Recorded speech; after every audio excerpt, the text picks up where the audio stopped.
Here we are. This is another round of fun for me, Mark Gingras, and Daniel Vargas. We're doing another over the Google Hangouts interview style.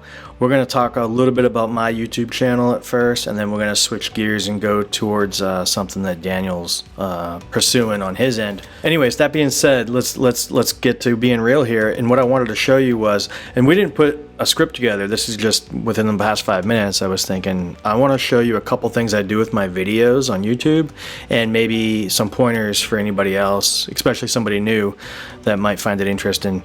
So you could see my screen now. And I'm at my video link under YouTube, which if you don't know how to get there, you just click on your little icon and go to your, usually it'll say YouTube beta, but for some reason mine doesn't. Anyway, so these are my videos, and I just started this R series, and what I wanted to kind of show you was how my thumbnails all align. So lesson 1, you can see right here, has that thumbnail. Lesson 2 and lesson 3 has the same thumbnail, except when I zoom in on it, I'll open this up where I can edit it. You can see a little bit better where it has the number 3 there. And I do that so people can follow along the series. So if they watch the first video, they know, oh, I need to go to number 2. Because I don't know about you, but I've tried to watch playlists before on YouTube, and sometimes they're out of order, like big time. And knowing which number you were on last will really help you out. Do you know what I'm talking about, Dan? No, absolutely. I actually was telling you about the previous video that we did. I was thinking that it was a good idea to and that's how I'm going to be labeling them, not just in the description, but like you just said, like in the thumbnail, because it just it gives you a clear idea of the timeline. Like I told, like I follow the Joe Rogan one. He's like on he labels his he's up to 1317, and all his podcasts are like random, but he has another in the same channel, other ones that he does just about fighters, with UFC fighters, and he's in those in up to 70. So like if you're doing this like the cradle to grave for R, I'm guessing this is your number 3 just in R, but you can do that labeling of or that sequencing in all the different types of teaching that you'll be doing, right? Like that's pretty much. That's a good. Yeah, that's a good point, because if I do Cradle to Grave C++, then people will know me as Cradle to Grave everything. Oh, you want to learn everything from end to end? Go to Mark Gingras' channel, which my channel is, again, it's a little scattered with what's on there, but I'm trying to make it a little bit more specific. While we're here, I'll show you a couple things. I have obviously a description, but one thing that some people didn't know about on YouTube is you can put emojis in there. So if you see emojis, now these two are not very prominent, and I can't blow it up too much for you. Yeah. And I'll zoom in on the edit, but the emojis, some of them are really prevalent, but when you see like emojis that are just standing out, maybe they'll click on my video over somebody else's because they're like, whoa, I've never seen an emoji before in a YouTube description. Yep. Because the only way to get them in there is to really cut and paste them from an emoji finder, you know? Okay, and that's what I was gonna ask you, like, I mean, the 2 emojis that you have right now, if you were to copy paste that into actual text, is it like parentheses R? Close parentheses? No. Most platforms, most programs nowadays will recognize it as an emoji and give you the emoji. It'll give you. I go to actually emoji. You'll find it on my my history right away. Yeah. And like if I want it like a right arrow, I'll just pick one and it copies it. Nice. And you paste it. You're good to go. Just a little things like that, though. No, absolutely. And then scrolling down, I have a little bit of description of what's going on in there. And then I have my, hey, subscribe here. Now this is a bit.ly link, because I was thinking, at one point I was thinking, well, it'd be nice and neat and organized if all of my links were the same length. So every time you see a link, they're all kind of lined up, and it's kind of, just looks more elegant. More professional. I didn't quite go that route, but as you can see, I've got some cut and paste jobs going in here with a bunch of different affiliate links. Yeah. But then what's kind of cool is you see these little timestamps right here. Mm-hmm. If you put the timestamps in your description like this, just like in that format where you have digit colon digit colon digit, it'll automatically create a timestamp link to your YouTube video at that time. And the cool thing is when somebody clicks on it, so they've already been watching your video, then they decide to scroll down and read your description, and then they wanted to, say, jump to 5 minutes, they click on it, it counts as another view. Of course, your duration might be a little bit off because Really? they skipped the video. This is what I've heard. I mean, there's no science behind it or statistics, but from what I've heard on different podcasts. The point that, like, going back to what you're saying is, like, with these timestamps, like, it just doesn't add up to me, like how it would count that as another view. To me, it would be more like it's just obviously fast forwarding. But the thing that really most likely counts the most, though, on YouTube is viewing time. The viewing time. So whether or not you skip around, I mean, the count of how many times somebody went to that video is one part of the algorithm, but I think the major part of the algorithm is definitely the viewing time. So it's not a huge thing, but it is nice. If you have a longer video and people want to get straight to the point, you can give them that option. That's pretty much what it is. It's just being nice to the general audience and saying, hey, you don't have to deal with all this. You can jump right to the solution. And a lot of things that I do for videos, especially lately, is solving a problem. Like, if there's an actual problem, I want to solve it. And I love it when people comment saying, oh, I really needed this. This is great. Yeah, I'm not getting a whole lot of views, but people are genuinely, like, appreciative of that video.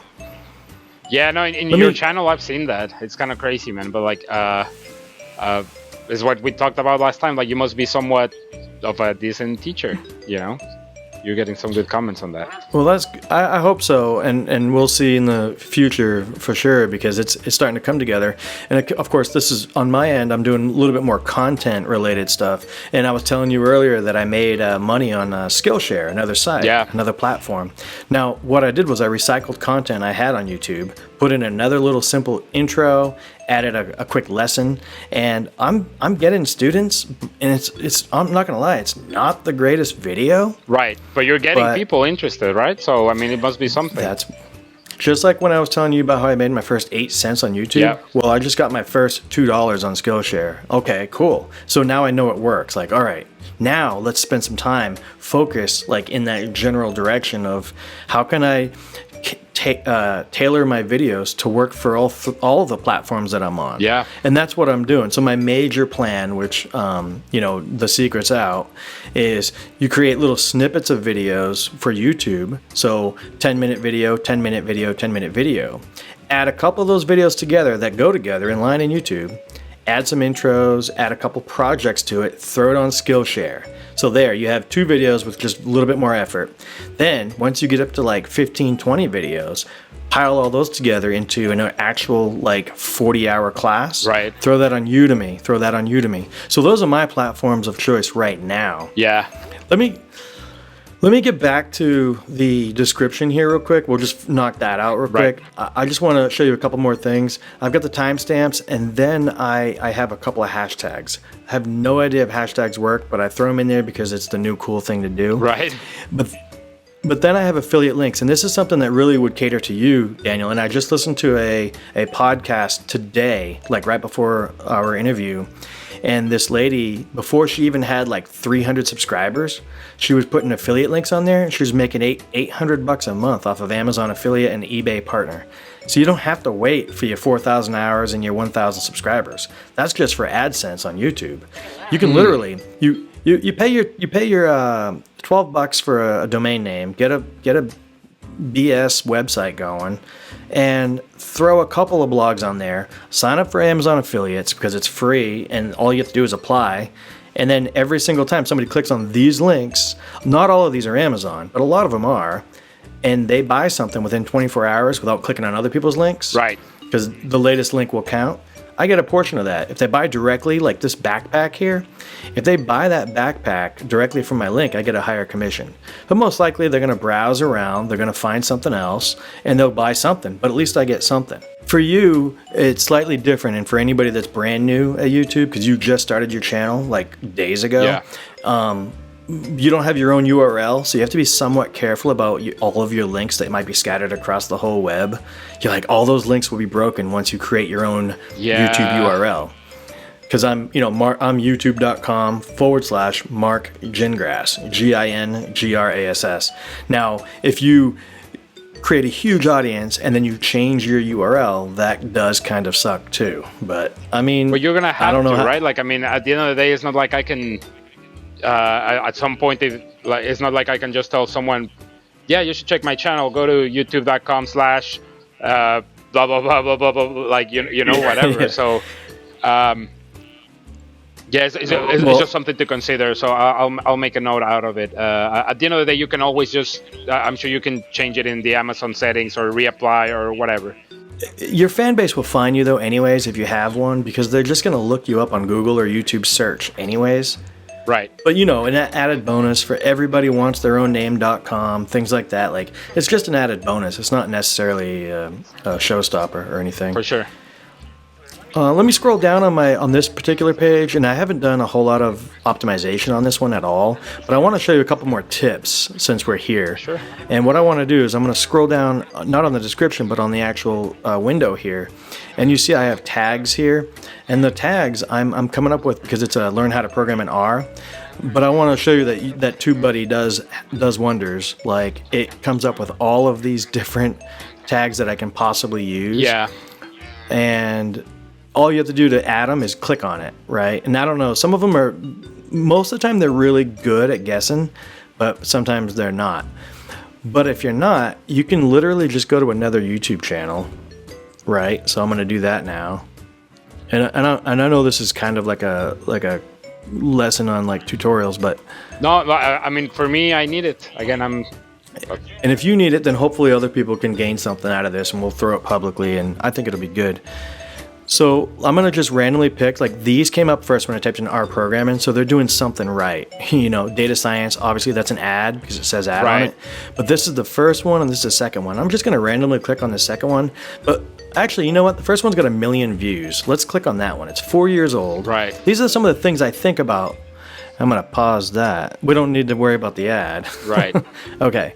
So over on the right, you have TubeBuddy that gives me all these statistics, which I don't think you can see this on a regular domain or regular YouTube channel. I have TubeBuddy, of course. So it tells me how many views, it tells me how many comments. I mean, it gives you a lot of information. Right. But it also gives me all the tags they use. So maybe these tags are helpful. Oh, how helpful can they be? Well, I can copy them all with this one button because of TubeBuddy. Copy to clipboard, or I can copy it to a tag list. And you can literally just go back to your tag list. Like, what are you promoting?